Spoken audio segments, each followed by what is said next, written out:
Recent டேஸாக பயங்கரமாக வெயில் அடிக்குதுங்க. கரெக்டாக வந்து மேக்க வெயிலில் வரும்போது வந்ததையும் வந்து எப்படா படுத்து தூங்கலாம் அப்படிங்கிற மாதிரி தான் இருக்கும். ஆனால் இன்றைக்கி வந்து வேலை இருந்துச்சுங்க. கிளாஸ் முடிச்சுட்டு வந்ததுமே ரெஃப்ரெஷ் ஆகிட்டு உடனே வந்து தைக்க உட்காந்துச்சுங்க. இது வந்து 2 குட்டீஸ்க்கு வந்து தைக்க வேண்டியது இருந்துச்சுங்க, காம்போ மாதிரி. ஸோ ஃபஸ்ட்டு வந்து ஒன்று ரொம்ப குட்டி பாப்பாக்கு அவங்களுக்கு வந்து பேட்டர்ன் போட்டு ஃபஸ்ட்டு ஸ்டிச் பண்ணி முடிச்சிட்டேன். இது வந்து டக்குன்னு வேலை முடிஞ்சிருச்சுங்க. அடுத்து வீட்டு வேலையெல்லாம் கொஞ்சம் இருந்துச்சு, பாத்திரம் கழுவுறதெல்லாம், அது எல்லாத்தையுமே கழுவி வச்சுட்டு ரெஃப்ரெஷிங்காக வந்து ஒரு டீயும் வந்து போட்டு குடிச்சாச்சுங்க.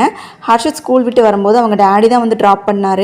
அப்போ வந்து இந்த குட்டி ஆனியன் சமோசா வந்து வாங்கிட்டு வந்திருந்தாங்க. இது வந்து ரொம்பவே என்னோடய ஃபேவரெட்டு. டீ கூட வச்சு சாப்பிடும்போது சூப்பராகவே இருக்கும். ஸோ வந்து டீயை போட்டு குடிச்சிட்டு அப்படியே கொஞ்சம் நேரம் டிவி பார்த்துட்டு அதையும் சாப்பிட்டு ரெஃப்ரெஷ் ஆகிட்டு அடுத்து வந்து பெரிய பாப்பாவுக்கு வந்து ஸ்டிச் பண்ண ஆரம்பிச்சாச்சுங்க. இது வந்து ஓவர் கோட் மாடல் மாதிரி. ஸோ ஃபஸ்ட்டு உள்ளே தைக்க வேண்டியது வந்து டக்குன்னு வேலை முடிஞ்சிருச்சுங்க. அதை முடிச்சு வச்சுட்டு ரீசெண்ட் டேஸாக இன்னொரு ஃபேவரெட் என்ன அப்படின்னு பார்த்தீங்கன்னா, இந்த கொய்யாப்பழ ஐஸ்கிரீம் உப்பு மிளகா அப்படிலாம் போட்ட மாதிரி அது ரொம்பவே நல்லாயிருக்கும். அதை சாப்பிட்டு அடுத்து ஓவர் கோட் தைக்கலான்னு ஆரம்பித்தேங்க.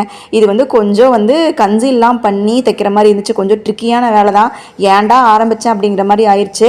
இருந்தாலும் ஒரு வழியாக வந்து நல்லபடியாக வந்து கம்ப்ளீட் பண்ணியாச்சுங்க. இன்றைக்கி டே வந்து எனக்கு இப்படி தாங்க போச்சு. ஸோ எல்லா ஒர்க்கும் முடிச்சுட்டு நியர்லி படுக்கிறதுக்கு வந்து 12 o'clock மேலே ஆயிடுச்சுங்க.